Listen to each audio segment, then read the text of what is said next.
కోనసీమ తిరుమల వాడపల్లి వెంకటేశ్వర స్వామి వారి ఆలయంలో 3 రోజుల పాటు పవిత్రోత్సవాలను అంగరంగ వైభవంగా నిర్వహించినట్లు ఆలయ డిప్యూటీ కమిషనర్ నల్లం సూర్య చక్రధరరావు తెలిపారు. ఉదయం బుద్వికులు దీక్షధారణ మొదలయ్యే కార్యక్రమాలు 5వ తేదీ మంగళవారం ఉదయం అష్టకలశ స్థాపన, మహాశాంతి హోమం నిర్వహిస్తారన్నారు. 6వ తేదీ బుధవారం ఉదయం పూర్ణాహుతి కార్యక్రమానికి కొత్తపేట శాసనసభ్యులు బండారు సత్యానందరావు హాజరవుతారని ఆయన తెలిపారు. ఒకరోజు అధిరోహణం, ఒకరోజు గ్రామోత్సవం, ఒకరోజు అవరోహణంతో ఈ యొక్క కార్యక్రమాలు యజ్ఞావేదులతోటి వేద పండితులతోటి ఈ యొక్క కార్యక్రమాలన్నీ కూడా పూర్తవుతాయి. పూర్ణావతి రోజున స్థానిక శాసనసభ్యులు గౌరవనీయులు బండారు సత్యానందరావు గారు కూడా ఈ యొక్క కార్యక్రమంలో పాల్పంచుకుంటారు.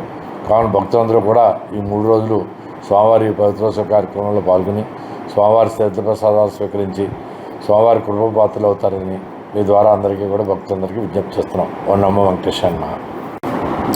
ఓం నమో వెంకటేశాయ నమః. ఆత్రేయపురం మండలం